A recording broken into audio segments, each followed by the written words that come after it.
It's Champ Chat. We're here in the Bricklayers Arms to talk about everything that's happened in the best league in the world, the Championship. We're recording this Sunday morning, so we can't talk about Middlesbrough Sunderland, but with me to preview that game and discuss about everything else that's gone on this game week, I got Wedge. Hello, good morning. With his Taskmaster medal, and I got Phil. I don't have a medal, but good to see So you. this is a big one. Borough, Sunderland, and I know we're going to have a lot of Sunderland fans tuning in. Like they're big supporters of the channel. They haven't been fans of me saying Sunderland are going to run out of steam. And to be honest, the team have shut me up. They've just signed Isidore. They made that transfer permanent. That's a good bit of business for them. Great money, by the way. What an unbelievably low spend for him. Well, you agree a fee before the player completely dominates, and then you're looking at a bargain. Mm-hmm. Yeah. And Borough, they sold Latte Laugh to Atlanta in the US one, for £20 million. Crazy money. They don't want to buy Adebayo, do they? Yeah, but he wants all that money. To be honest, Elijah Adebayo, he could be a good shout for them. But they got Tommy Conway, don't they? Yeah, I mean, Middlesbrough, that's a big chunk of money. It's a big chunk of money, it's a weird one because it's a little bit.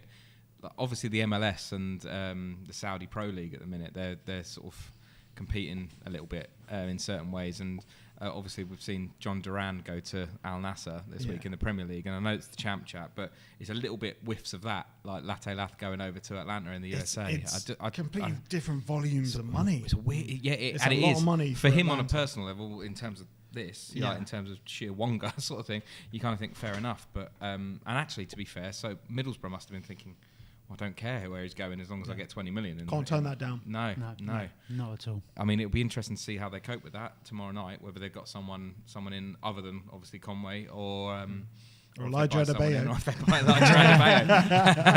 But he could work there under a manager, like a team chasing the playoffs. I think it could be a good move for Elijah Adebayo. Gives him something to fight for in a positive way, doesn't it? Gets a service from Ryan Giles. Yeah, run it back. Run it back for the 3 games they played together.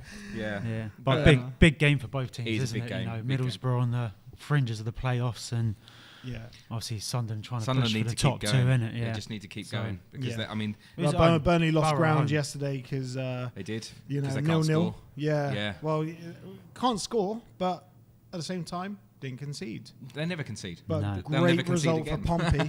Great result. Great result for Pompey. Absolutely. Yeah, they keep picking up those points, don't they? You know, so I know obviously they get the odd hammering away from home, but you know when you play at home, if you're picking up points, just a draw against the top teams, it puts you in good stead, doesn't it? So.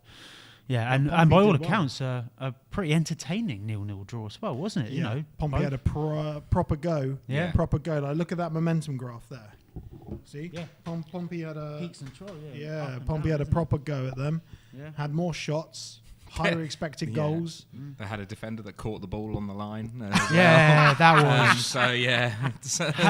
And the ref was so adamant, like, chest. Yeah. Like rush goalies. Yeah. Stephen Taylor. Yeah. No, it was. They rode that up, but they deserved the point, I think. Yeah, like you said. I mean, the keeper made 6 saves, didn't he? So you know, Trafford man the match. According to FOTMob. So that is massive for Sunderland right now. Like they can go level on points. Yeah, all those little scraps, scraps where the people in and around them drop points of any nature, they have to take advantage of it. So so Sunderland are we looking to hammer home that advantage and get back. I mean, like I say, if they win their game tomorrow, they go back within 3 points of Sheffield United. Their goal difference is, I mean, if Sunderland win tomorrow, it's at the very worst is 1 in it. So it's properly tight if you're looking at it that way and trying to catch them up. Because the thing is, I mean, the reason I bring goal difference into it is I tell you who did wonders for their goal difference. Yeah, Leeds. Yeah, I mean that's goal big for top double. And bottom of the table, isn't it? As well. It is, they've absolutely hammered Cardiff, and like I say, they're going back to the promotion chase. Like if it ends up level on points, Leeds are miles ahead. It's the other 3 are sort of all in and around each other. Burnley have got a few few in the bank because they just don't concede. But yeah, Leeds absolutely smashed 7-0. Absolutely smashed Second 7-0 of the day. day. Following, I know it's Premier League, but Forest thumping Brighton 7-0. Thought we wouldn't see another one of them today. That was crazy. And then come in Leeds, big.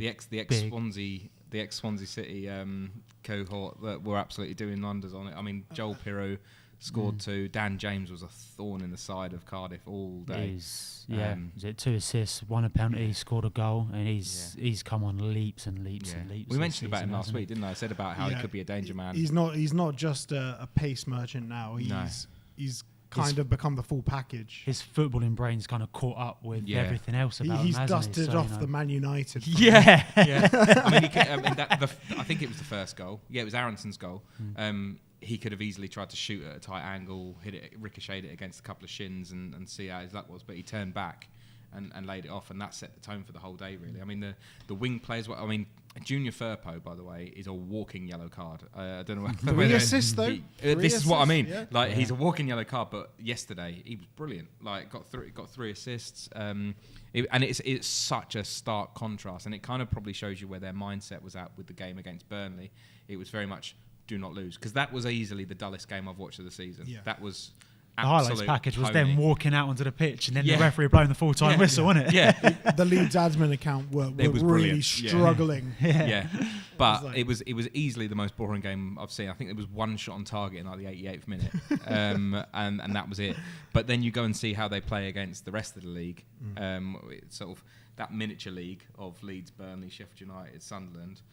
Everyone else, Leeds are having them at home going, we're going to tank you. And they obviously did yesterday. They gave them an absolute toweling. Well, those are do not losers when they play against the likes of Burnley, Sheffield United. Yeah, and it's sensible. It's sensible, and that's what you get. So they're ahead of the pack, aren't they? So, don't drop points. Perfect. Yeah, that's what you get with having an elite championship level manager. Daniel Farker is a fantastic manager at this level. Are Leeds going up as champions then?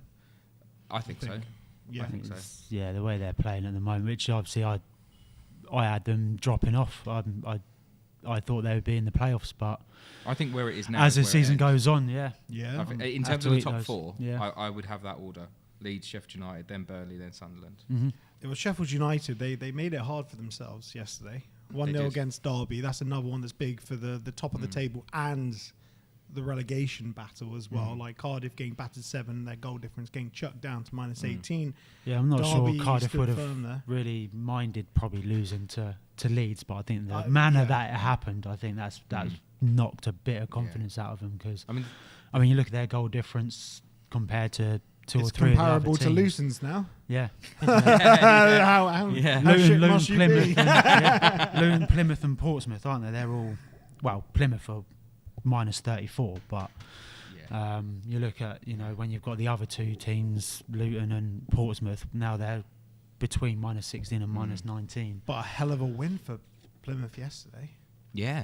Oh, you said Portsmouth, not Plymouth. Or what did you say? I can't even remember now. One of them. But that you is... just weren't listening to me. No. I always listen to you, Wedge. I was just distracted by this glimmering in my face. The lights, they're blinding me. Reflecting off the solid gold medal. You don't even know what this is. It's fine. But going back to Plymouth, beating West Brom. It's big result for Plymouth. Huge result for Plymouth. It brings them back into it. Yeah. Massive for the bottom of the table. Yeah. Massive. Yeah. And I didn't have that one pegged at all. Not in a chance. Not a chance. But they've doing some good business, Plymouth. They've brought in I think they brought in a Ukrainian international player. Don't even try and I'm not going to try and remember or pronounce his name. Just call him name. Dave. Yeah, so Dave the Ukrainian. As he'll be affectionately known on this show from now on. But Ryan Hardy, he's obviously put the penalty away, and he's taken it was a second chance, wasn't it? I think he had an initial shot blocked, and he's then just put his foot through it and beat the keeper. There's one thing that I've mentioned this before, and obviously I'm biased because I spent a lot of time down in Plymouth, but I do love the atmosphere down at Home Park. Like when you hear the cameras and the mics, they pick up an absolute roar. It is brilliant down there. There's nothing else going on down there, is there? Shut up. They're in like, shut up. You're biased because you went to university there. There is nothing else happening there. It's like right at the, right on the toes of the country. I will not can't have this. Screw you. Great result. Oh, Guile. Better hope Luton fans. Yeah, great result though. West Brom. I called this in the Championship prediction show. Unfortunately, it wasn't a fixture for the Sluga Six because I would have got that because I did you call it exactly on the head? On the no, nose? I said 1-0 Plymouth. Oh, nice. Still. Yeah, but I felt at home they could do it. Yeah, and I'm not surprised They're very by the good result. I feel bad for Mowbray, but also I feel bad, like in an unbiased sense, that Plymouth picked up 3 vital points when everyone above them lost or drew. Yeah, really closes the gap at the bottom now. Yeah. And then that final playoff spot, just no one again seems to want to. No one wants it. Grab it by the neck and want it. Yeah. That's obviously. I mean, you go Blackburn.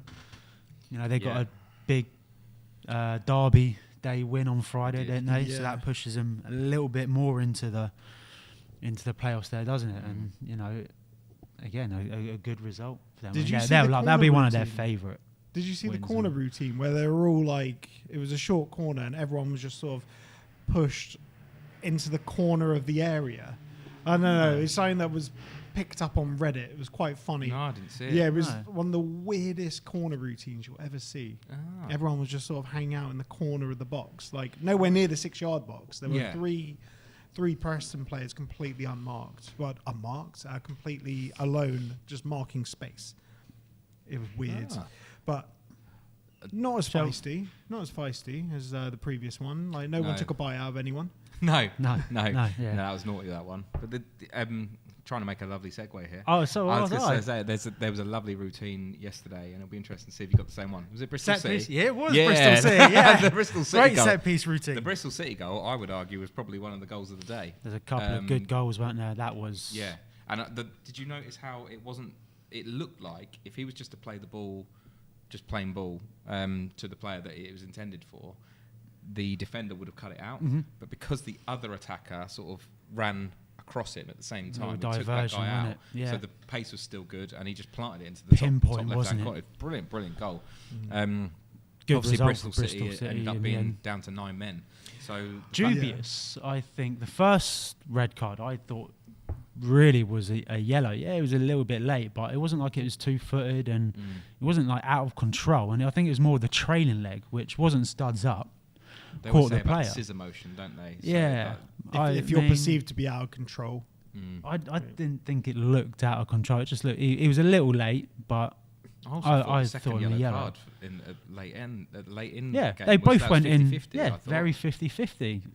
Maybe it was the camera angle we had. I don't know. Also, there was a couple of camera angles, and I thought again, they both went in front ways. Either. I mean, it's 6-1, half a dozen the other. So I think Bristol City can be a little bit aggrieved that they received the 2 red cards there. But it didn't really affect them though. It was a draw. Oxford's still unbeaten under Gary Rowett, isn't it? Yeah. Ridiculous manager. That was a weird goal, by the way. The Oxford goal.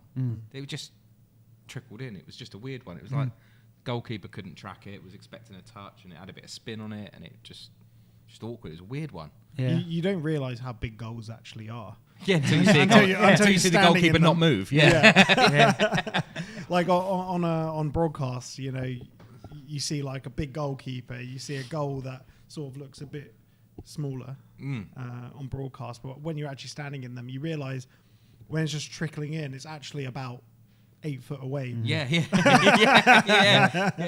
It's just weird, that angle as well. You sort of expect a goalie to sort of like also cover their 6-yard box weirdly. Yeah. Just weird goal. But Talk about, I know this is not in the Championship, but a weird goal that had come up on my Instagram feed yesterday, and it didn't actually tag who the team was, but it was about 3 yards out. He'd fallen over, and he scooped the ball up between his legs and did a backward roll and just flicked the ball in. Was that recent? It was. I'm sure it was this. It was posted yesterday. Really, I've seen that before. But it was bizarre because it's just such a weird goal. I don't know who the team was, but yeah, weird goal of the weekend. There you go. That's crazy. Well, yeah, back to the Championship. Shall we talk about Watford losing again? Yes, let's. That'll cheer us up. Yeah, with delight. Yeah, so Josh Sargent, Yeah, he's back. He's back. It's like he was never away. And this should have had a goal in the first minute, really, as well. How we missed that. Well, give him a break. He's rusty. 3 goals in 2 games. Fair play to him. He's a level above the Championship. I don't know if he's quite good enough for the Premier League. But Premier League B. Yeah, I'm not sure. I mean, I thought that Norwich obviously deserved it. Did you see the red? I did see the red. Yeah. I mean, what's he doing? I don't know. What is just he doing? Thinks he's in a ring and just giving a little jab, isn't it? I mean, there's no nous. There's nothing about that. It was just, I'm just going to have him. Yeah, who was the Norwich player that fell over? Emiliano. Yeah, Marcondes. Yeah. That was theatrical. Yeah. But I'm not complaining. No. But you can't. But when you do get that. jabbed in You the throat or the chin you or can't wherever raise it your was. hands around the neck level. You just can't. It takes pushing and shoving a corner to the next level, doesn't it? I mean, it's just... It is stupid, and he got what he deserved at the end of the day, didn't he? I mean, it's one of those ones. A few weeks ago, it might have even been shorter than that. But Tom Cleverley, we were speaking about how ridiculous it is that his job's being questioned. Last and then week when we you were look at their talking form, and actually take that into consideration, 1 or 2 wins in the last 10. Yeah, it's not good. It's not good. I mean, in the 2 wider wins context in the of the last 10 season, all comps. they're fine. They're not going down. They're nowhere near that. But the start they had, it's sort of tailing off a little bit at the minute. I think the last time they won was Derby. Might have been Derby, but it was Derby. Was it Derby? Yeah. So they're having a bit of a rough time. So it'll be interesting to see if we see a corner flag posted somewhere today, because we all know that Watford aren't shy at yielding the axe. So I'm surprised he's still around considering the chain of losses, but he's obviously very popular with the fans. That's it. Yeah. But what does Pozzo? No, he doesn't care. No, he doesn't. So that's why I still feel like it might happen. I mean, Cleverley's got to be thinking he's been quite lucky to be there for as long as he has, really, hasn't he? I mean, they haven't had a manager see out an entire season in a long time. Yeah, but I mean, you look at Norwich. They've in the league in the last 10 games, they've lost 3, and that was Leeds, Sheffield United, and Sunderland. And they're just picking up wins against everyone else that they're playing. So it's good form for a team making a playoff push. And see how they come up. They could be a team which get that last place in the playoffs. Do we think? I don't know if anyone wants it. No. We said it before. Coventry won it. Coventry are on fire, and they're only 3 points off the playoffs now. I'm getting a lot of abuse from Coventry fans because they're like, why the bias against Frank Lampard? I just think their squad is very good. Like, anyone could have come in and turned them around. Obviously, something happened with Mark Robbins. We'll talk about Mark Robbins in a bit, getting his first win. But I mean, he's come in and he's 5 wins in all comps now, in a row. Yeah. I mean, I think you've got when you put together a run like Coventry are doing, you've got to give credit. You can say anybody can come in and do the job. Obviously, there was someone who was doing the job and not done it. And so you have to. There's a lot of traffic between them and sixth place. There is a lot of traffic. I mean, they're currently sitting in 11th. They've got a decent goal difference. Streaky traffic though, but like the streaks in between them. If they get a bit of consistency. I mean, the reality of it is that 5th and 6th are up for grabs. Really, Blackburn's only a point ahead of West Brom. We've still got 16 games left. Yeah, there are 2 places to play for. 2 places to play for, and I feel like Coventry could do that if they could put a run together. I'd say, of the chunk that are chasing those 2 spots, I'd say Coventry are the most likely next to Norwich to get those 2 spaces. With Sargent back, I'd say Coventry, Norwich, and then obviously the 3 that are sort of in 5th, 6th and 7th place, I'd say Blackburn, West Brom and Middlesbrough. That's not to detract from the fact that Bristol City could do it. I mean, we just said about their we just said about that. No, I know that there's your agenda about, but they've shown that they've got some battling qualities. Yesterday they could have easily folded with going down to 10 men. Sheffield Wednesday, we obviously haven't spoke about it. They took a point at home against Luton. Gave away a point to Luton. Away a point, in comparison to everyone else that we've played. Just wait, because the record of 13 consecutive away losses for Luton Town is not going to be beaten this year. Hallelujah. This century, this millennium. It's a record that's been in place for about 100 years. Yeah. Do we give Luton an honourable mention for performance of the week for not losing away from home? Tremendous stuff, isn't it? And a shout for goal of the day. I mean, we were just talking about Coventry. We were just talking about Coventry. You know, Santi Samuel is lobbed from 40 yards out. I mean, it was pinpoint. It's a great goal. Yeah. Alfie Doughty's. But Alfie Doughty's, you know. He had a lot of time and space. A thunder, what do they call it? I don't think we can use that on YouTube. Queuing thunderbolt. I was going to be the other one. But it was a brilliant strike. It was. And obviously, second half, Sheffield United, Sheffield Wednesday. Yeah. It was at that moment. Okay, please. His name is Wedge. Direct all your abuse to him, not to me. That's not a slip of the tongue. You want to be repeating? No, I'm just following you from a couple. I didn't weeks do ago. that. Yeah, I think you did, mate. They looked good in the second half. They looked good in the second half, didn't it? It was all one-way traffic, wasn't it? And you know, but again, I think Sheffield Wednesday are still picking up points, still making a push for the playoffs. You know, on the pitch. I think they're difficult to beat, aren't they? So, do we go back to Mark Robins' chat and speak about how Stoke got a win? Yeah, well, it was the first win under Mark Robins' tenure there. Against an informed Hull as well, you know. Exactly. Big win for Stoke. They were getting played off the pitch for the first bit of the game and they turned it around. Yeah, big win for Stoke, especially. Home form is dreadful, by the way. It's really, really bad. Hull's home form.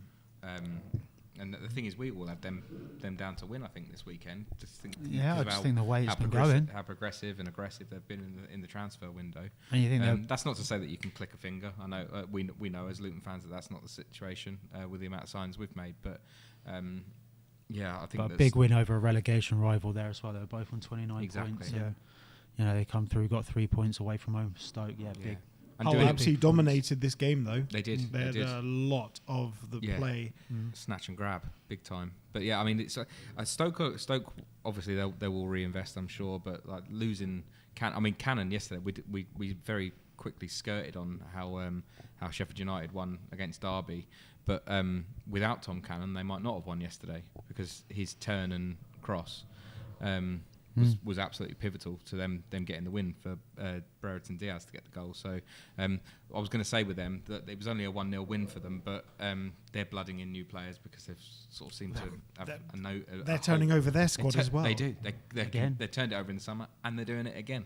But yeah, that I thought that was something that Stoke are going to have to live with, and they've got 3 points at a really, really important time. Yeah, against a really important opposition. Yeah, we didn't really speak about the Sheffield United game against Derby. Can't dig yourself out the hole, mate. I'm in a hole, you know. I'll feel myself in the hole as well, you know. But it is what it is, isn't it? They made some good signings. Yeah. Harry Clark, Hamza Chowdhury, Tom Cannon, Ben Brereton Diaz back again for what feels like the 18th or 19th time. Yeah. Do you think that's enough to get them second place? Or even go over the only Leeds? worry I would have for... saying that, you've just said about they bought Harry Clark as well. I feel like they're the one player that they're perhaps missing a bit more. I don't know the information, so I'm going to put my neck on the line. But I know that Harry Suter is a big loss for them. Big loss for them. So whereas Burnley just do not concede goals, and this is the conversation we were having earlier in the season about Sheffield United. They also do not concede goals. They were not conceding goals because of how good Suter was. So it's going to be really interesting to see how they continue to sort of work on the clean sheet that they got yesterday. Ultimately, big shoes to fill for Harry Clark, very and that's not just because Harry Suter's 6'7". Yeah, I imagine he's probably a size 15. Yeah. Well, very big shoes to fill. Yeah, and then really Derby. I mean, you look at Derby. Derby are plummeting like a stone. A lot of fans are saying they need to see Paul Warne get sacked, but I think he's doing a good job. Their recruitment wasn't as good as Oxford's, wasn't as good as Portsmouth's, and they started the season quite well. They've lost two very, very important players in James Collins and Sonny Bradley. And violent conduct, Sonny Bradley. Red card, Sonny Bradley.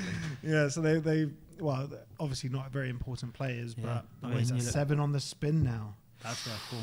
That's their last 10 games. is One win not against West Brom good. before Christmas, that I think, wasn't it? Oh my No. God, that's on Boxing Day. They've Boxing lost, Day. that was. is it Nelson? Yeah, Curtis Nelson's out He's for the season. Yeah, that's a massive Yeah. loss for them. Massive loss. Defensively, Yeah.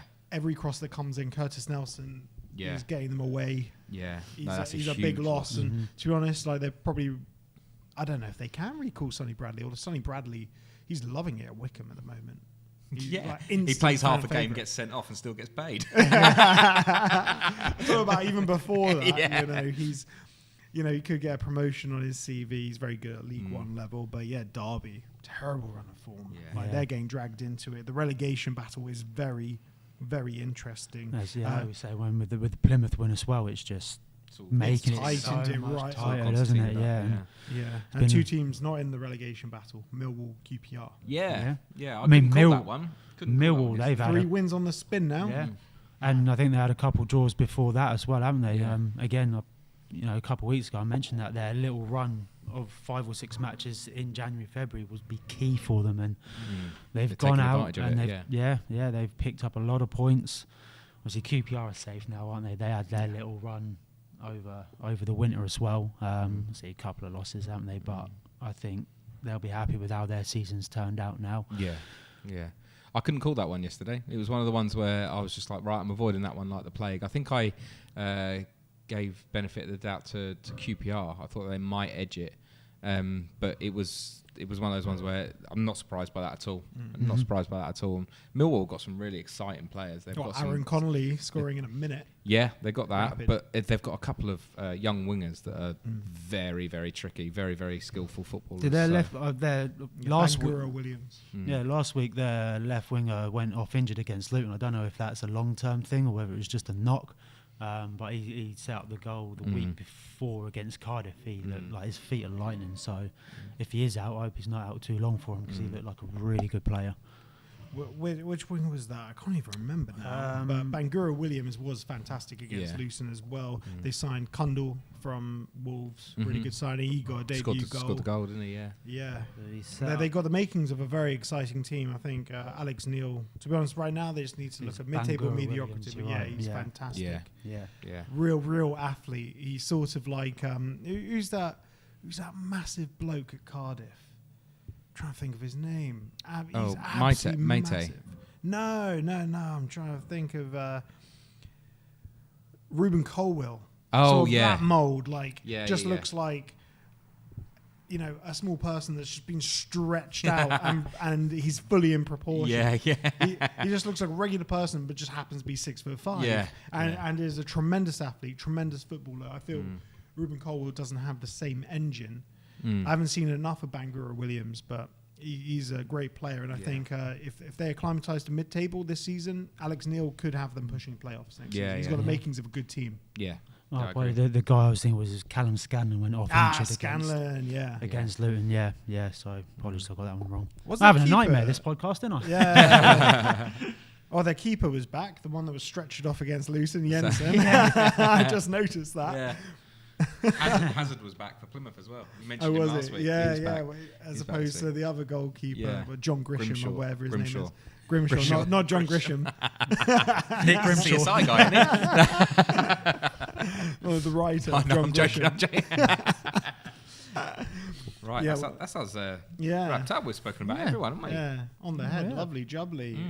Right, well, that is us done for this week. So if you're in Luton and you want a great pub that's right next to the station, just don't come here on match days if you don't support Luton. We're at the Bricklayers Arms, great beer on tap, really friendly bar, lots of board games as well. It's a lot of fun, and you might run into one of us here as well. Big thank you to our audio partners Blackstar Amplification and Carry On for making sure that we sound great. And wherever you are in the country, I know I can feel you getting ready to interrupt me. What have I forgotten, Wedge? Yeah, I remember Nothing. Wedge just won Taskmaster as well. Well Champion! done, Wedge. Champions. Mr. Gold Medals. Where's yours, Phil?